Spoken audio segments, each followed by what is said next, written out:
Praise the Lord. Good morning. ప్రభువైన యేసుక్రీస్తు శుభనామంలో మీ అందరికీ వందనములు. చిన్న ప్రార్థనతో ఈరోజు దేవుని వాగ్దానాన్ని స్వీకరించుకుందామా. పరిశుద్ధులైన మా తండ్రి, నీ ఘనమైన శ్రేష్టమైన నామాన్ని బట్టి వందనాలు చెల్లిస్తున్నాం ప్రభా. ఉదయకాల సమయంలో ప్రభా మమ్మల్ని దర్శించండి ప్రభా. మా అందరితో మాట్లాడండి. వినగలిగిన చెవి గ్రహించి ఆత్మ మనసునివ్వండి. మీ చిత్తాన్ని బయలుపరచమని యేసు నామంలో ప్రార్థిస్తున్నాం తండ్రి. ఆమేన్. ఈరోజు దేవుని వాగ్దానము యోబు గ్రంథం 37వ అధ్యాయం 5వ వచనం. మనం గ్రహింపలేని గొప్ప కార్యములను ఆయన చేయును. Job chapter 37 verse 5. Great things doth he, which we cannot comprehend. దేవుడు ఇచ్చినటువంటి అద్భుతమైన వాగ్దానం మనందరి జీవితంలో నెరవేర్చబడను కాక. ఆమేన్. ఉదయకాల సమయంలో ఎంతమంది దేవుడి సన్నిధిలో గొప్ప కార్యాలు చూడాలని, చేసిన ప్రార్థనకు జవాబు రావాలని చెప్పి ఎదురు చూస్తున్నారు. ప్రతి ఒక్కరం ఉన్నాం కదండి ఆ లిస్ట్లో. మరి దేవుడు నేను చేసిన ప్రార్థన వినాలి, ఆ ప్రార్థనకు దేవుడు జవాబు ఇవ్వాలని ప్రతి ఒక్కరికి ఆశ ఎప్పుడు ఉంటుందే. కానీ మనం అనుకున్న సమయంలో, మనం అనుకున్న పరిస్థితులలో దేవుడి సహాయం కానీ, దేవుని యొక్క కార్యాలు కానీ మనం చాలాసార్లు చూడలేకపోతున్నాము. అలాగే చూడట్లేదు కూడా.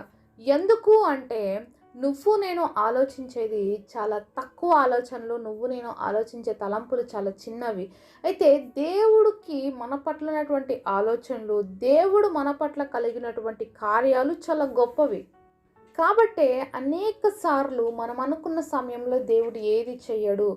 ఆయన ఎప్పుడైతే చేయాలనుకుంటాడో ఆ కార్యాలు అప్పుడే చేస్తాడు. దేవుడు సమయానికంటే ముందు కానీ, సమయము తర్వాత కానీ ఏ కార్యం చేయడండి. ఆయన టైం చాలా పర్ఫెక్ట్గా ఉంటుంది. ఆ సమయంలోనే ఆయన చేస్తాడు. మరి ఆయన పర్ఫెక్ట్ టైం కోసం కనిపెట్టే ఓపిక మీకుందా?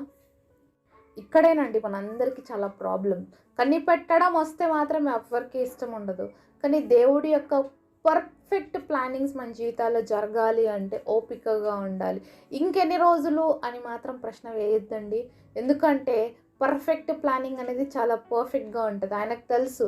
మరి మానవులుగా మనమే ప్రతిదానికి ఈ సమయము ఇది ఇప్పుడు జరగాలి, అప్పుడు జరగాలి, మా పిల్లల విషయంలో ఇది జరగాలని మనం చాలాసార్లు ఆలోచిస్తున్నప్పుడు పరలోకపు తండ్రి సర్వ సృష్టికర్త అయిన దేవుడికి ఇంకెంత పర్ఫెక్ట్ ప్లాన్స్ ఉంటాయి అనేది మనం గ్రహించాలి. మొదటిగా బైబిల్లో సిరియా దేశపు సైన్యాధిపతి అనేటువంటి వ్యక్తి ఉన్నాడండి. అతని పేరు నయమాను. అతనికి ఒళ్ళంతా కూడా కుష్ఠరోగం ఉంది. అయితే మరి వాళ్ళ ఇంట్లో పనిచేసేటువంటి ఒక ఇశ్రాయేలు చిన్నది చెప్తుంది, మా దేశంలో ప్రవక్త ఉన్నారు, అక్కడికి వెళ్తే తప్పకుండా యజమానుడికి స్వస్థత కలుగుతుందని. అయితే నయమాను వెళ్తాడు ఇశ్రాయేలు ప్రవక్త అయినటువంటి ఎలీషా దగ్గరికి. అయితే ఎలీషా బయటికి రాకుండా ఒక మెసేజ్ చెప్పి పంపిస్తాడనమాట. వెళ్ళి అతన్ని యోర్దాన్ నదిలో మునగమంటే నయమానికి చాలా కోపం వస్తుంది. ఏదో ఆ వ్యక్తి బయటకు వచ్చి నా కోసం ప్రార్థన చేస్తాడేమో, లేకపోతే నన్ను ముడతాడేమో, నేను బాగుపడతాను అనుకున్నాడు. కానీ అలా జరగలేదనమాట. అప్పుడు తనకి చాలా కోపం వచ్చి, చాలా గర్వం అహంకారం ఉంది. ఎందుకంటే సిరియా దేశానికి సైన్యాధిపతి కదా. ఆ గర్వం వల్ల నేను వెళ్ళిపోతాను, మా దేశంలో చాలా నదులు ఉన్నాయి, ఇతను చెప్పిన దాంట్లో నేనెందుకు మునగాలి అని చెప్పేసి ఇంకా తిరుగు ప్రయాణం పట్టినాడు. అలాంటి సమయంలో అతని దగ్గర ఉన్నటువంటి సైనికుడు, ఒక పెద్ద వ్యక్తి ఎవరో అతనికి చెప్పారు. ఏదైనా ఆ యొక్క దైవజనుడు చెప్పింటే చేసిండే వాళ్ళు కదా. ఏమన్నాడు, ఒకసారి నదిలో మునగమన్నాడు, అంతే కదా, వెళ్ళి మునిగితే తప్పేముంది అని అన్నప్పుడు కొంచెం కోపము అహంకారం పక్కన పెట్టి వెళ్ళి నీళ్ళల్లో మునగడం స్టార్ట్ చేశాడు. అయితే 6 సార్లు మునిగుంటాడు. అతని జీవితంలో ఏమి జరగకపోయిండొచ్చు. ఎంత నిరాశ వచ్చేసిందేమో, ఇన్నిసార్లు మునిగినా ఏం జరగలేదు, ఇంకా లాస్ట్ ఒక్కసారి మాత్రమే ఉంది. అంటే 7 సార్లు మునగమన్నాడు కదా. 6 అయ్యే వరకు కూడా ఏమీ జరగలేదు. కానీ 7వ సమయం ఎప్పుడైతే అతను మునిగినాడో అతని దేహం ఏ విధంగా అయిందంటే ఆ పసి పిల్లల దేహం వలె అయింది. ఎందుకు 7 సార్లు అని ప్రవక్త చెప్పాడు? మరి ఒకవేళ దేవుడు మాట ప్రకారం ఒక్కసారి మునిగినా కూడా అద్భుతం జరుగుతుంది, 2 సార్లు మునిగినా కూడా అద్భుతం జరుగుతుంది. కానీ ఎందుకు అంటే పర్ఫెక్ట్ అనమాట. 7 అనేది సంపూర్ణకు గుర్తుగా ఉంది. దేవుడు ఏదైనా చేయాలనుకుంటే పర్ఫెక్ట్గా చేయాలనుకుంటాడు. కాబట్టి మరి 7వసారి అతడు మునిగి లేచినప్పుడు అతని యొక్క జీవితంలో అద్భుతాన్ని చూడగలిగాడు. 6 సార్లు మునిగినప్పుడు అలాగే అక్కడ చుట్టుపక్కల ఉన్న వాళ్ళందరూ చూసి అయ్యో ఏం జరగలేదే, ఏం అవ్వలేదా అనుకుంటాడు. ఈవెన్ నయమానికి కూడా అలాంటి ఫీలింగే వచ్చి ఉండొచ్చు. కానీ 7వసారి జరిగినటువంటి ఆ కార్యం చూసినప్పుడు ప్రతి ఒక్కరు దేవుని మహిమపరిచారు. అలాగే నీ జీవితంలో కూడా ఇలాగే జరుగుతుందేమో నయమాను వలె చాలా సార్లు. అంటే జరుగుతది, జరుగుతది అని అనుకోని వెళ్తున్నావు గానీ జరగట్లేదేమో. మరి అవ్వట్లేదని బాధపడుతూ కూర్చున్నావు. సమయం రాలేదు. ఏ విధంగా అయితే నయమాను ఏడోసారి మునిగినప్పుడే దేవుని ఒక అద్భుత కార్యం చూసారో, అలాగే నీ జీవితంలో గూడా పర్ఫెక్ట్ టైంకి, పర్ఫెక్ట్ పరిస్థితికి దేవుడు తప్పకుండా మీకు చేయవలసిన కార్యం చేస్తాడు. మనకు అర్థమయ్యే విధముగా దేవుడు ఏది చేయడండి.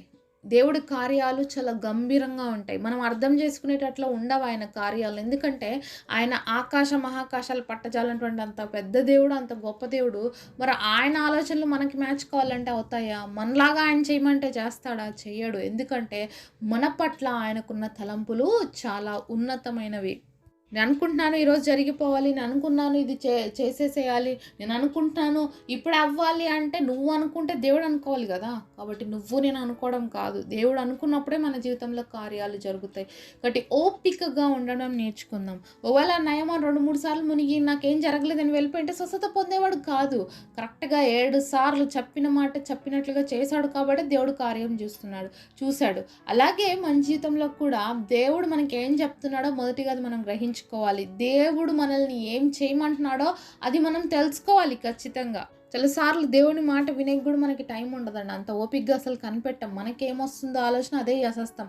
మనం ఏం చేయాలనుకుంటామో అదే జరగాలని కోరుకుంటాం, అలాగే అవ్వాలని కోరుకుంటాం. కానీ దేవుడు ఎప్పుడూ చెయ్యడు.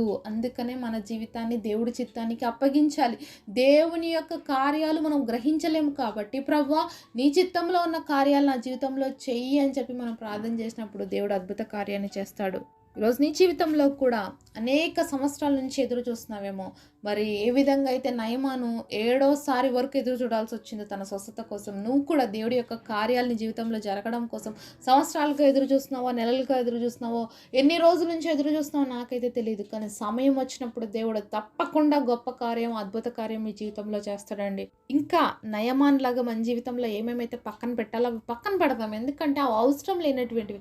నయమానుకున్నటువంటిది ఏం తెలుసా? గర్వం. ఆ గర్వము చాలా అతనికి నష్టాన్ని కలుగజేసింది.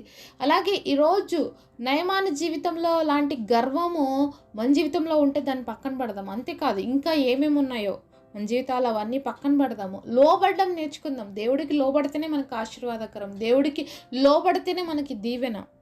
ఇలా ఎందుకు చేయాలి, అలా ఎందుకు చేయాలి, అలా ఎందుకు చేయకూడదు, ఇలా ఎందుకు చేయకూడదు, ఇవన్నీ ప్రశ్నలు వేసుకుంటూ కూర్చునే సమయం కాదు ఇది. నేనేం చేయాలి, దేవుడు నాకేం చెప్పాడు అని ఆలోచించగలగాలి. అలా చేయడానికి మనం ప్రయత్నం చేయాలి. దేవుడి సన్నిధిలో మొరపెట్టగలగాలండి మనం. అలాగే దేవుడి సన్నిధిలో ఓపికగా కనిపెట్టుకొని ఉండాలి. మరి ఏవైతే మన జీవితంలో అసాధ్యంగా మనకు అనిపించచ్చో, కష్టతరంగా మనకు అనిపించచ్చో, కానీ దేవుడికి ఏది కూడా అసాధ్యం కాదు. అయితే ఆయన టైంలో ఆయన చేస్తాడు ఆ కార్యం. అంతవరకు మాత్రం మనం ఓపికగా ఉండాలి. మరి నయమాన్ అయితే ఏదో స్వస్థత ప్రవక్త అయినటువంటి ఎలీషా ముడితే వస్తుందని కాదు, దేవుని మాటలో శక్తి ఉందని మరి యొక్క నయమాన్ ఎరగడానికే మరొక్క బయటికి కూడా రాకోకుండా ఒక మాట చెప్పి పంపించాడు ప్రవక్త అయినటువంటి ఎలీషా. కాబట్టి దేవుడి మాటలో శక్తి ఉంది. ఆయన యొక్క ప్రతి ఆలోచనలో శక్తి ఉంది. గ్రహింపలేని గొప్ప కార్యాలు చూడగలుగుతాం. ఎప్పుడు అంటే నమ్మినప్పుడే. కాబట్టి ఈరోజు నీ జీవితంలో ఏ పరిస్థితులు గుండా నువ్వు వెళ్తున్నావో, ఎలాంటి ఇబ్బందుల గుండా నువ్వు వెళ్తున్నావో, మరి దేవుడు వాటన్నిటికీ ఒక సమయంలో అద్భుతాన్ని చేయబోతున్నాడు. అయితే అది నువ్వు అనుకున్న సమయం కాదు, నేను అనుకున్న సమయం కాదు, మనం ఎవ్వరూ ఊహించలేని సమయంలో, తగ్గిన సమయంలో ఆయన కార్యము త్వరపట్టేటువంటి దేవుడు. కాబట్టి విశ్వాసముతో ఆయన వైపు ఓపికగా చూద్దాం. మనం ఏదైతే ఊహించను కూడా అసలు మన ఊహల్లోకి కూడా వచ్చి ఉండదు, అంత గొప్ప కార్యం దేవుడు చేయబోతున్నాడండి. మనం ఊహించుకొని ఇలా జరుగుతుంది, అలా జరుగుతుంది అంటే అలాంటి కార్యాలు దేవుడు ఎప్పుడు చేయడు. మనం ఊహించలేనటువంటి గొప్ప కార్యాలే చేసి చూపిస్తాడు. తద్వారా ఆయన నామానికి మహిమ తెచ్చుకుంటాడు. ఎందుకంటే నయమాను స్వస్థత పొందిన తర్వాత ఇజ్రాయేల్ దేవుడే దేవుడు, మరొక దేవుడు లేడని చెప్పాడు. ఒకసారి 2వ రాజుల గ్రంథము 5వ అధ్యాయము 15వ వచనంలో చూసినట్లయితే, అప్పుడు అతడు తన పరివారంతో కూడా దైవజనుని వద్దకి తిరిగి వచ్చి అతని ముందర నిలిచి, ఇత్తగించుము, ఇజ్రాయేలులో ఉన్న దేవుడు తప్ప లోకమందంతటి మరి ఏ దేవుడు లేడని నేను ఎరుగుదును. ఇంత గొప్ప సాక్ష్యం ఎవరిచ్చారంటే నయమాన్ ఇచ్చాడు. ఒక అన్య దేశస్థుడు, దేవుడు అంటే ఎవరో ఎరగడు అలాంటి వ్యక్తి సాక్ష్యం ఇచ్చాడు. కాబట్టి మరి దేవుని నమ్ముకున్న మనము, దేవుని గురించి కంప్లీట్గా తెలిసిన మనము తెలుసుకున్నటువంటి మనము ఇంకెంత గొప్ప సాక్ష్యం ఇవ్వబోతున్నామంటే అది ఊహకు అందదనమాట. అంత గొప్పగా దేవుడు మన జీవితంలో కూడా కార్యం చేయబోతున్నాడు. విశ్వసించినట్లయితే నాతో పాటు కలిసి ప్రార్థనలు ఏకీపిస్తారా? ప్రియమైన యేసయ్య, మీరు మాతో మాట్లాడిన ప్రతి మాట కొరకు వందనాలయ్యా. మీరు ఇచ్చిన ఈ వాగ్దానం ఎంత గొప్పది నాయన. ఈ గొప్ప వాగ్దానం అందరి జీవితాల్లో నెరవేర్చండి. ఎవరు ఏ విషయాన్ని బట్టి సన్నిధిలో ప్రార్థన చేస్తున్నారో, ఆశతో ఓపికతో కనిపెడుతూ ఎదురు చూస్తున్నారో, గ్రహింపలేనటువంటి గొప్ప కార్యాలు చేసి నేను మహింపరిచే కృపను మా అందరికి దయచేయమని యేసు నామములో ప్రార్థిస్తున్నాం తండ్రి. ఆమేన్.